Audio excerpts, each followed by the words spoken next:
What's up, everybody? Welcome into another episode of That Dynasty Show. It is one of those shows where we are taking one of your rosters and going over it, telling you what we think, what you think we should do, and kind of just taking a little future outlook from it.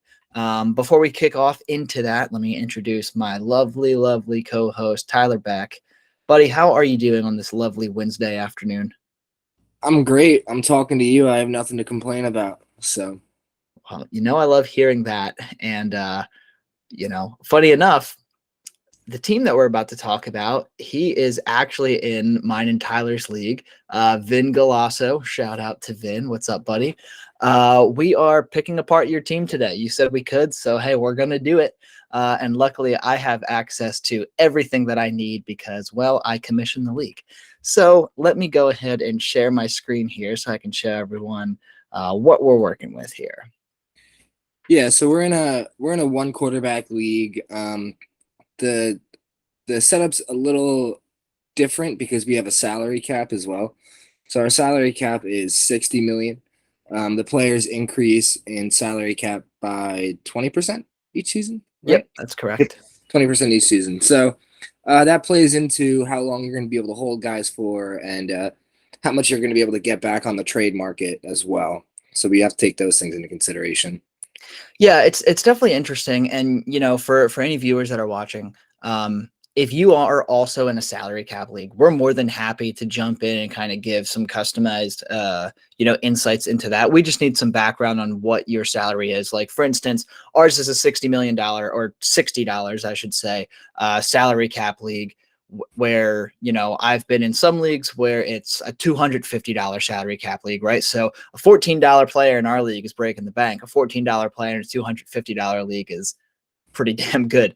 So if you ever have those situations and you want us to take a look, just make sure to provide us with some background detail. But like we were saying, it's a $60 salary cap league, and obviously you can see here Vin is over the cap by about $5. And that's going to happen. We have a rule in our league where in the offseason you're allowed to be over the roster limit. You're allowed to be over the salary cap. We don't have a hard cap go into effect until like mid-August. So he's doing perfectly fine here. But let's go ahead and take a look at some of these positions, right? So it's a one quarterback league. So our quarterbacks aren't nearly as important as they would be in a super flex. He's got Derek Carr, who he actually just recently acquired in a trade last week, which I thought he did really well with. And he also has Zach Wilson. So I don't know about you, Tyler, but I mean, I don't have any complaints with this quarterback room. It's a nice, he's got a win now piece with Derek Carr, and he's got a fun prospect in Zach Wilson. And really, in a one quarterback league, you never really need to have more than two quarterbacks on the roster anyway. So, do you have any thoughts on this? Yeah, like you said, there's not a lot of urgency to go out and steal quarterbacks in one quarterback leagues, but he's got a solid piece in Derek Carr, and like you said, a fun one with Zach Wilson. He gave up Russell Gage to get Derek Carr. I think it was Russell Gage in a third and like a trash tight end or something like that. Yeah, I have. Let's see, I have that. It was. Oh, I'm in the 2021 home, not the 2022. Okay, so transactions. The Super Gremlins, which is Vin here, gave up running back extraordinaire Tony Jones, Russell Gage, Gerald Everett, and a 2024 third round pick. And in exchange, he got Derek Carr and Corey Davis. And I'm a big Russell Gage fan going into 2022 season. But with that being said, I'm taking the Derek Carr and Corey Davis side 10 out of 10 times in this one. I think he did a really good job with this trade. Yeah, I like the upside for Russell Gage. I think it was a trade he could have waited on and maybe gotten a little bit more back if Russell Gage produced Yeah. the first couple weeks of the season.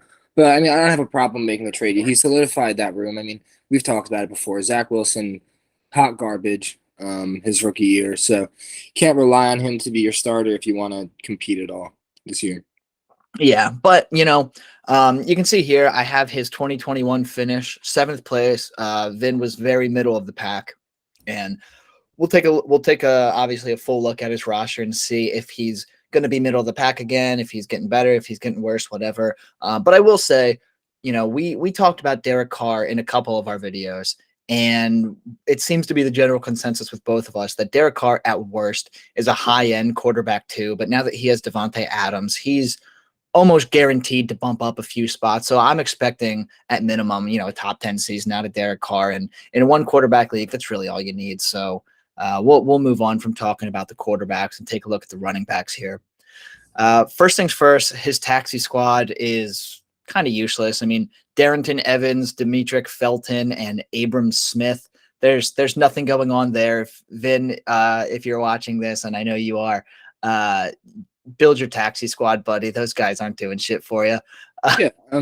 Oh, you're talking about in terms of running backs, I guess. Yeah. Yeah. Just his running back taxi squad. We're gonna go through it because he's got a beautiful tight end room in that taxi squad. But Yeah. as far as running backs goes, he has those guys. Not much doing. But your active guys are pretty good. Saquon Barkley at 6. You and I, Tyler, we duked it out on the video the other day about Saquon Barkley. But even at the price of $6, which is 10% of the salary cap, I'm even fine with having Barkley at $6. That's a good deal. Devontae Booker, he's going to get cut off of Vin's team this season when we do our cut period. Melvin Gordon at $15 million is absolutely ridiculous. But I mean, if you have the cap to keep him, you might as well, since there's not really much on our market this offseason. But I think everyone watching this, even with just seeing our league format for the first time, knows that $15 million is insane for Melvin Gordon. So Vin might want to do something about that. Alexander Madison and Tony Pollard, arguably the top 2 handcuffs to own in the entire league. There's a handful of good handcuffs, and Alexander Madison and Tony Pollard are going to be at the top of the list for nearly everyone that has a handcuff list. And then he's obviously got Jonathan Taylor at $4.2 million, which is a fantastic price. So if Saquon hits this year, that's a hell of a tandem between Jonathan Taylor and Saquon. If Saquon produces and stays healthy, then that's going to be the best running back room, hands down, in almost any league. You're not going to be able to find a better running back room. And Melvin Gordon, yeah, a quarter of your salary cap. That's absurd. I think it's kind of just a 1-year rental type thing, which I think Melvin Gordon will probably see some starts and a lot of starts in his lineup this year too, which won't be bad for like a starting flex spot. Yeah, with Melvin Gordon, last year Javonte was RB17, Melvin Gordon was RB21. It's trending in the opposite directions, right? Javonte is going to go up a few spots. Melvin Gordon's going to fall a few spots, but I would expect him to be, at least a weekly RB3. So Mhm. if you need to plug him into your flex spot or plug him into your lineup when Saquon or Jonathan Taylor's on a bye, there's plenty of worse situations looks like he shares a bye with Saquon, but there's plenty of worse situations that you can be in. And then obviously, how do you feel about the upside with Madison and Pollard too? Well, I think Tony Pollard is the best running back in that Dallas offense. I've thought that for a couple of years now, but the important touches really don't go to him. He's touching the ball between the 20s and not so much in the red zone. They're giving those meaningful touches to Zeke. He's seen a grow in his market share of that offense year after year since he got there. So I don't see why that trend would stop. He's easily one of the most explosive skill players on that offense. So I would hope that Dallas would be giving him the ball a lot. He's going to give you production even when Zeke is healthy. So that's one of the reasons why he's one of the best handcuffs to have. If Zeke goes down for a couple of games and you're getting all that production and you're still getting 10 plus points a week out of him, regardless, no matter when you want to start him.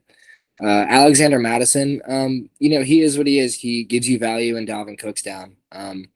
I like having him on a roster where you have a question at your RB2 spot, really, with Saquon. It's crazy to say Saquon's his RB2 right now, but with a question mark there, I like holding a couple guys, a couple of handcuffs, like Melvin Gordon, Alexander Madison, and Tony Pollard.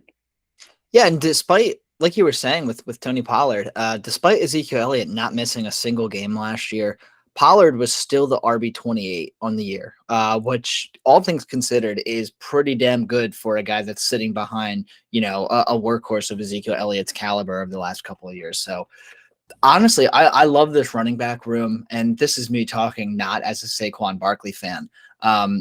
This is definitely a top three, top four running back room in our league. There are some very stacked running back rooms in our league, but like you were saying, you're going to be hard pressed to find many better running back rooms out there in a majority of leagues. So if I were giving this a grade, I would give his running back room an A. Honestly, Yeah, he's got a solid RB1. He's got a very high upside RB2 with Barkley, and then he's got depth for days between Gordon, Pollard, and Madison. So yeah, no, it's hard to tear up from where you're at. It's hard to find any more upside at the running back position. I mean, Saquon as an RB2 is like a dream come true in fantasy football. So exactly. So, Vin, good job on your running backs.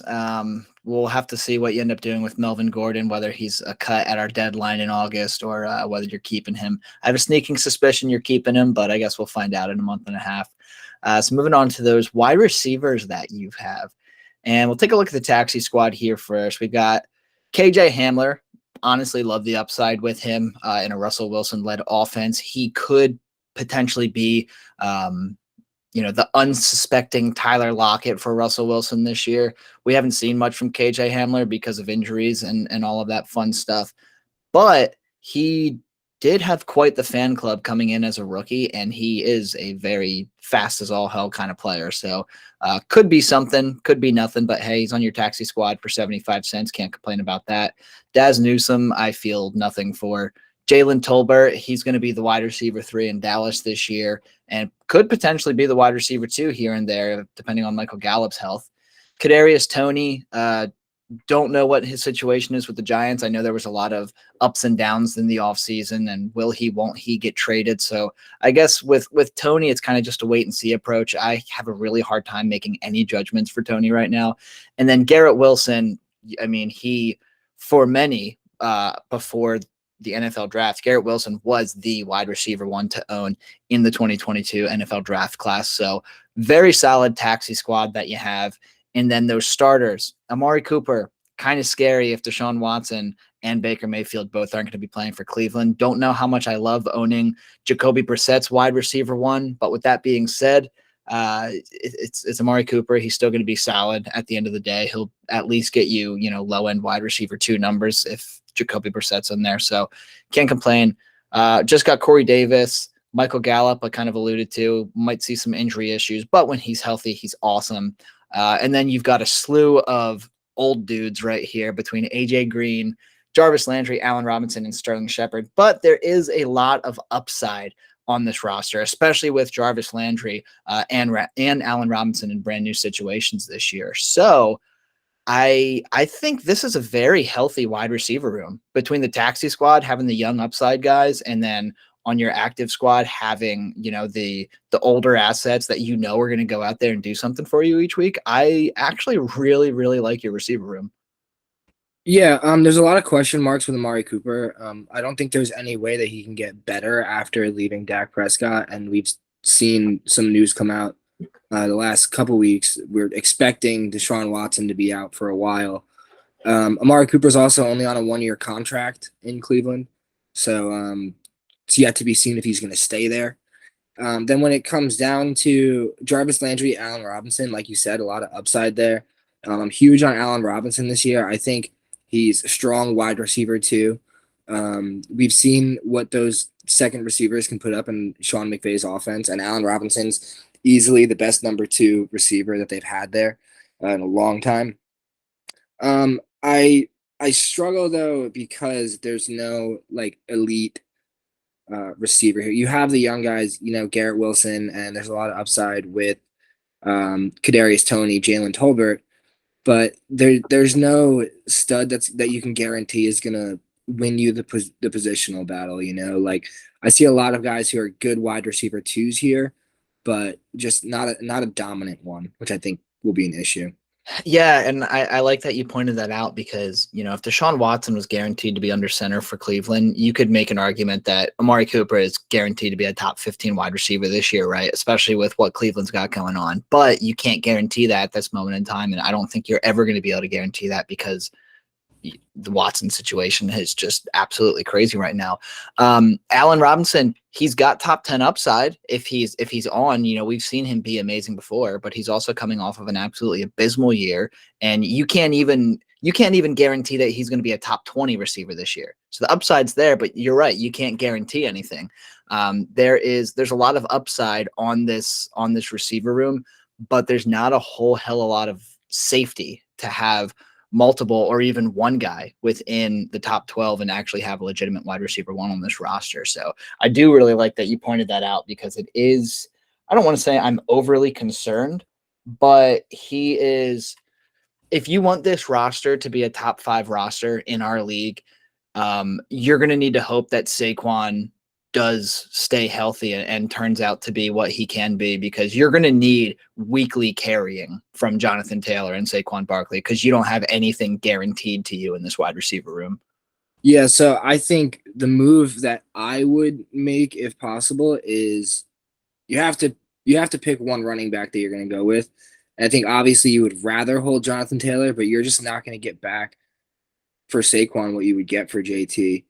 Um, I think if you already made the bet that Saquon is going to be healthy and he's going to be what we know him as, then I think moving off of Jonathan Taylor and trying to stack up the receiving room not only makes the lineup stronger, but I think it also lengthens the winning window of this team as well. I think building your roster around two really strong running backs, while it looks pretty on paper, it's tough because injuries happen all the time to running backs.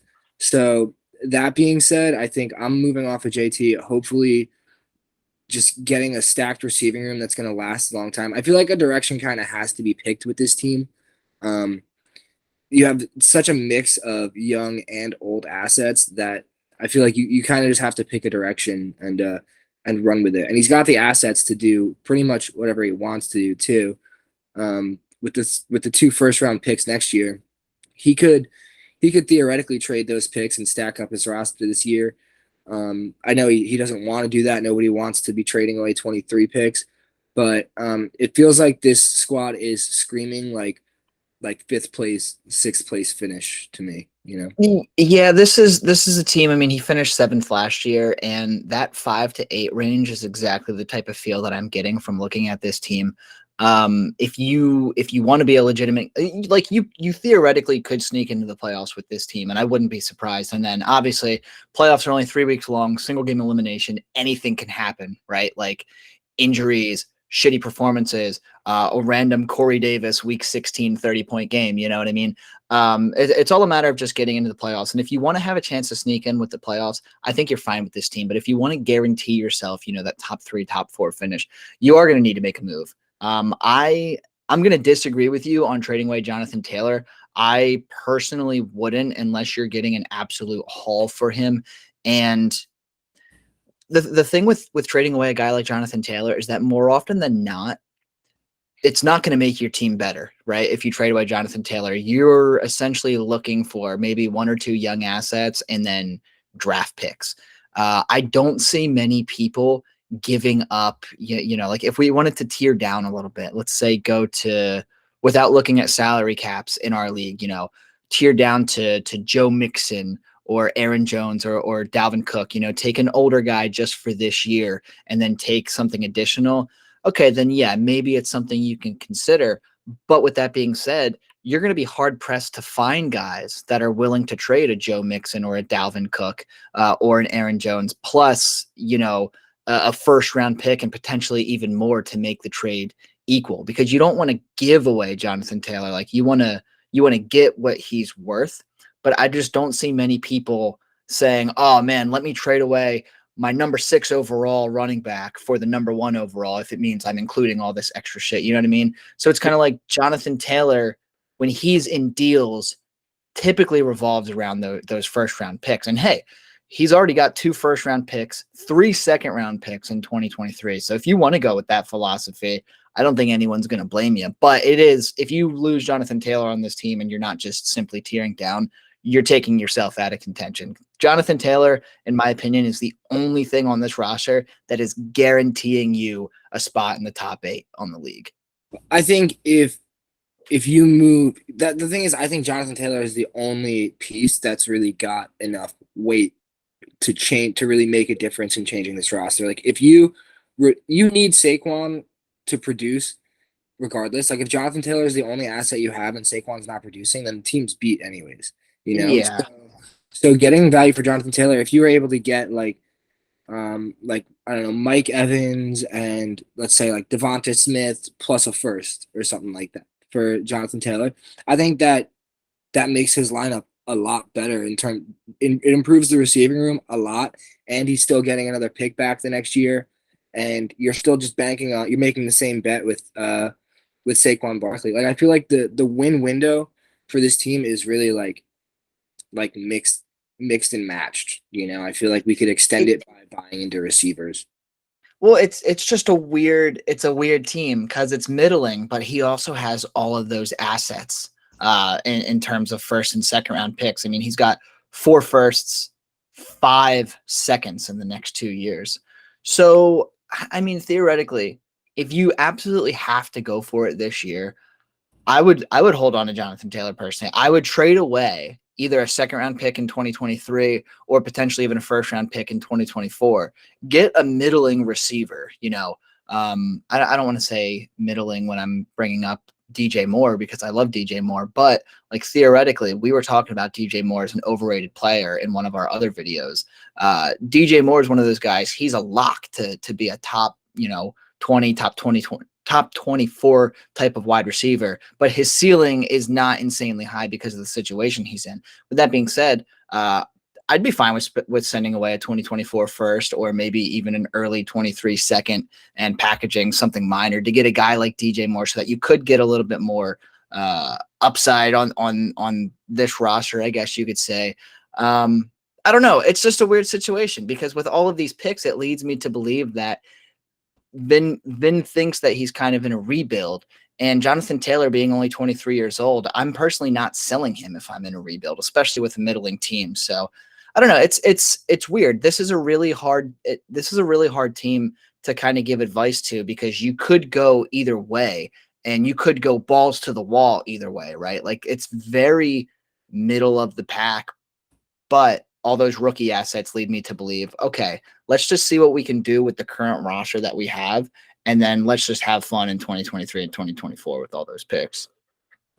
Yeah, I think that he kind of backed himself into a corner, picking up Saquon because by the time those 23 and 24 draft picks pan out and become productive, even if you hit on every single one of them, Saquon Barkley is going to be how old by that point? He's going to be 27, 28. You're going to be Yeah. hoping that he's still productive, you know? So you're kind of backing yourself into a corner there. I I don't know. Like I said, like you said, he's got to go balls to the wall one way or the other. I think this team could be really strong this year if he wanted to spend the capital to do that. Yeah. But I don't think he wants to. I think he wants to rebuild the roster. And I think if you're going to do that, then Saquon's got to go.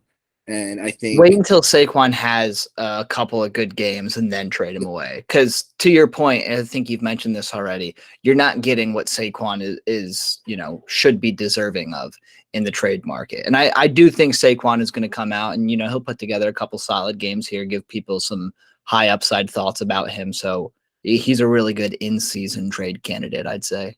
yeah, I mean, I think Saquon, Amari, and Allen Robinson and Jarvis Landry, if he ends up producing, I think they all just need to be. You need to hit the reset button, get younger, and even if you're sacrificing production, I know he doesn't have his own first round pick next year, so it's kind of tough to tank without having that. But still, yeah, I think it's just got a direction has to be picked, and Saquon is the biggest issue for me. So if you can liquidate that into 2 first round picks or tear down into if someone has Saquon over Joe Mixon, you can tear down to Joe Mixon or even Aaron Jones, Travis Etienne, Cam Akers, someone along those lines who doesn't have the same upside as him, and getting another piece back just so you're not putting because all of his chips right now are on Saquon. This team is not going to be even close to competing without him putting up what we know him as. So Yeah, yeah. Because there's no guarantees on this team outside of Jonathan Taylor, and it's scary, right? You can never call yourself a top 5 team in your league unless you have multiple locks at not only running back, but wide receiver, quarterback, tight end. I mean, you need at least one lock essentially at any given position if you want to be considered, a top 4, top 5 team in your league. So, yeah, Vin, super weird team, buddy. Super good team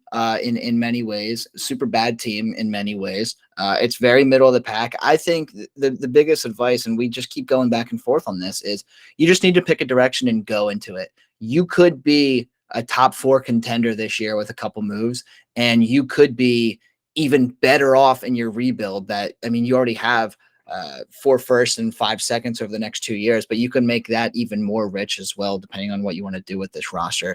You just need to pick a direction because when you're playing dynasty football, you can't be content being in the middle. You can't be like, oh, maybe I will, maybe I won't. Like, you need to pick a direction. You need to commit to the philosophy. If it doesn't work out, hey, that sucks, but that is the best way to win. That is the best way to build. That's the best way to play dynasties. You need to have your philosophy and you need to stick with it. Before we wrap this up, though, we do need to mention the tight end room because we didn't bring that up yet. And there's no active tight ends on this roster, but he's got tons on the taxi squad. I imagine we're going to see some activations before the season. And it's led by Cole Kmet and Albert O. I'm not going to try to say his last name. I can't say it. But it's Cole Kmet and Albert O. And they're both very high upside, very young tight ends. I talked about Cole Kmet as an extremely underrated player a few videos ago. I think he's got top 10 upside this year at the tight end position. Albert O in a Russell Wilson-led offense, now that Noah Fant is out of Denver, Albert O's got, top 15, top 12 upside in that offense as well. There's a lot to like about this tight end room. You don't have a Mark Andrews, you don't have Kyle Pitts, you don't have George Kittle, and that's fine because you really don't need it with having multiple young upside guys like that. Now, with that being said, since you are relying on the young upside guys at tight end, it does make me lean towards the rebuild factor and maybe taking a backseat this year, getting a couple more trade assets, and then really going for it in 23 and 24, because this is a position that I don't want to say you have a massive hole in, but you're just banking on those breakout players. You don't have a solidified stud at the tight end position. So that kind of makes me a little bit nervous if you're a contender this year. Tyler, what are your thoughts between Cole Kmet and Albert O? Do you think he can use those as a legitimate contender, or what's your thought process there? I think they're just as good as anybody outside of the top 5 tight ends. They'll fill the roster spot and they'll give you the like 8 to 11 points a week or whatever. But like you said, I think it helps me lean towards rebuild because both of them are guys who we could see blow up and be volume dominant in their offenses in over the next 5 years, and we've seen how long it takes tight ends to really become that efficient, and they could both pan out and be that. So I wouldn't be a fan of moving either one of them. I'd rather kind of wait and see, Yeah. and just wait and see which one blows up and use the other as your backup or whatever. Who knows? They could both blow up and both be great. They're both athletic. They're both in good situations. So yeah, I'm holding them. Not really relying on them to help me contend this year, but like I don't think that pushes his team over the edge. Yeah. But by the time those 23 and 24 first round picks pan out, that's a timeline that makes sense. Having these tight ends working with the timeline of these next 2 upcoming rookie classes, they could peak at the same time. I don't see a lot of the other assets on this team peaking at the same time unless it happens to be a spark this year. Yeah, yeah. And as you were talking, I kind of figured out what I think the perfect situation for this team is. So Vin, listen up. Perfect situation right here. Unless somebody offers you something that's going to knock your socks off for JT, Saquon, Amari Cooper, Allen Robinson, whatever, don't trade any of those guys this offseason unless it's a massive overpay and you just can't say no to it. This is a team where if all things click, if all things work out, you could be a contender, right? Because Jarvis Landry could be really good in New Orleans. Allen Robinson could be really, really good in LA. Michael Gallup could be really, really good now that Amari Cooper's out. Like, there's a lot to like about this team, but it's a lot of questions and you need things to go right. So with this team, what I'm doing is I'm riding into the season with it. I'm waiting the first 4 or 5 weeks, seeing what my record is, and then making my decision there. If I'm 4-1, maybe even 3-2 by week 5, I'm probably going to buy an asset or two because that's pretty telling of how your season's going to go, and you should be a playoff team at that point. Now, after the first 5 weeks, if you only have 1 or 2 wins, and one of your wins was lucky, or you've had a lucky schedule or whatever, then okay, start fielding those offers for Saquon, JT, Allen Robinson, all of those guys. So perfect situation right into the year with this team because something could happen, but then you're going to need to make a decision by week 6 at the very latest, or else you're going to be basically doing nothing this year. Yeah, and you'll be able to get a lot more value in season for these guys. Every time I think about sending away a high upside guy for a second round draft pick or something like that, I just remember the fact that I was able to trade Darrell Henderson for a first and a third round pick last year. I got Darrell Henderson. I got a 23 first Unreal.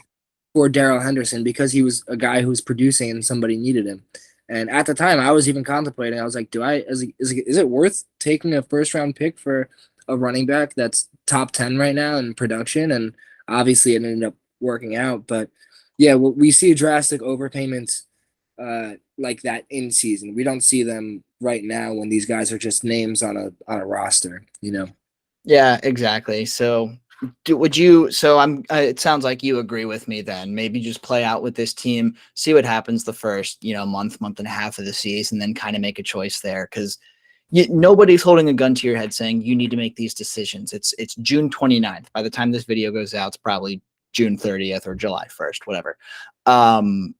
You don't need to make decisions right now. This is not a team that's in desperate need of help on either side of the ball. So I would just go into it, have fun for the start of 2022, and then make your decision later on. I don't think there's an overwhelming need to make anything drastic right now, or any blaring trade needs, I should say, for your team to be successful or unsuccessful in the 2022 season.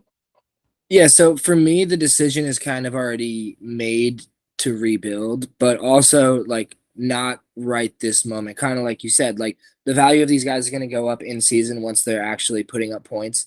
And once we don't see a projected 14 points for Allen Robinson, once we actually see him put up the 19 and 20 point weeks that he's going to, people are going to pay more for those guys. So I would just, I mean, of course, things could blow up, and who knows? Maybe Allen Robinson could be this year's Cooper Cup. Maybe Matthew Stafford likes him more than Cooper Cup. It's a possibility. Obviously, it's not a likelihood, but yeah, I guess things could pan out, and all these guys could be, top 12 at their position. But I'm pretty much banking on going into the season and trying to get as much value for these older guys as I can.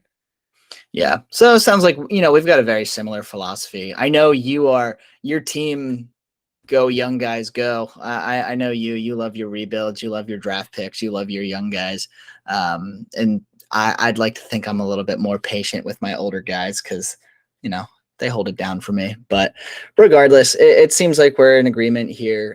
So Vin, solid team. It's kind of like a 50-50 toss up though. Whatever you feel like doing between rebuilding and contending, just go for it. Cause I don't think you're going to be wrong either way. You've got the assets to trade away and be a legitimate contender this year. And you've got the talent to trade away to get younger assets and draft picks for the future. So you're doing well. But like I said, I hate being stuck in the middle because it feels like you don't have a philosophy. So just pick something and go with it. But with that being said, I think that's going to do it for us here today on That Dynasty Show. If you have a team that you want us to take a look at, provide us with the format, give us the information, give us your roster, your draft picks. Even if you want to give us some background on the league as a whole, we'd love to hear about it. And you can do that either in the comments section or by joining our Discord. Personally prefer you joining our Discord because then it's a little bit easier to have a conversation, go back and forth, have a couple questions, maybe even hop on a chat. So, feel free to do that. Hit that like button, hit that subscribe button if you enjoy our videos, or if you just enjoy listening to takes that you don't agree with and laugh at us in the background because I don't know what you're doing. I can't see you.